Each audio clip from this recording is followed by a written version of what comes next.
নিজে সোচ্চার।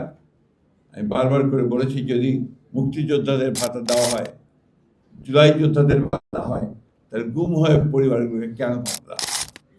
অবশ্যই ভাতা দিতে হবে, এবং সেটা আমরা এই বাজেটেই তার প্রভিশন রাখার ব্যবস্থা করবো ইনশাআল্লাহ।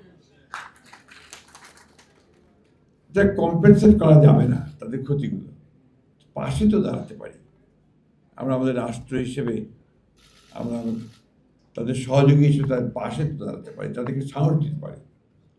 যখন এই বাচ্চাগুলো বড় হচ্ছে, ভালো স্কুলে পড়া, একটু ভালো থাকা এবং তাদের ভবিষ্যৎকে নির্মাণ করবার জন্য সুযোগ সৃষ্টি করে দেওয়া, এই বিষয়গুলো তো রাষ্ট্র করতে পারে।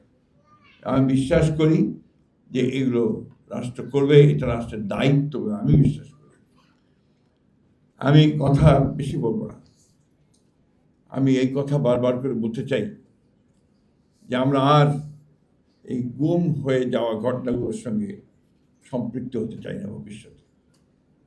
এটা তো একটা হিউম্যানিটির বিরুদ্ধে একটা ক্রাইম, মানবতার বিরুদ্ধে একটা অপরাধ।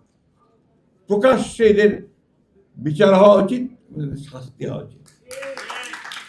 আল্লাহর অশেষ রহমতে সবচেয়ে ভয়াবহ যে লোকটা, এই রিয়া, সে ধরা পড়েছে, তার বিচার হচ্ছে। আরেকজন ধরা পড়েছেন দুবাইতে, বেনাজির। তাদের যে বডি ল্যাঙ্গুয়েজ ছিল, তাদের যে অহংকার, দাম্ভিকতা ছিল, দেখুন আল্লাহ তারা ঠিক তাদেরকে আবার হাজির করছে আদালতের সামনে, জনগণের সামনে, কোর্টের সামনে। আমি বিশ্বাস করি একে একে প্রত্যেকটা ধরা পড়বে, প্রত্যেকের বিচার হবে, আল্লাহ তাআলা আমাদেরকে সেটা দেখাবে, আমি এটা বিশ্বাস করি। আমরা এই সব গুম হওয়া, অত্যাচারিত, নির্যাতিত, এগুলো নিয়ে কোনো দলীয় রাজনীতি করতে চাই না। এ ব্যাপারে আমরা সবাই এক।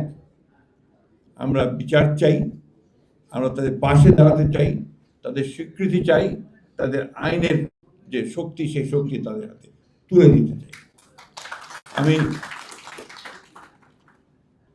আমি সবসময় বলি যে আমি এই মেয়েটাকে খুবই শ্রদ্ধা করি, ওকে সালাম জানাই, স্যালিউট।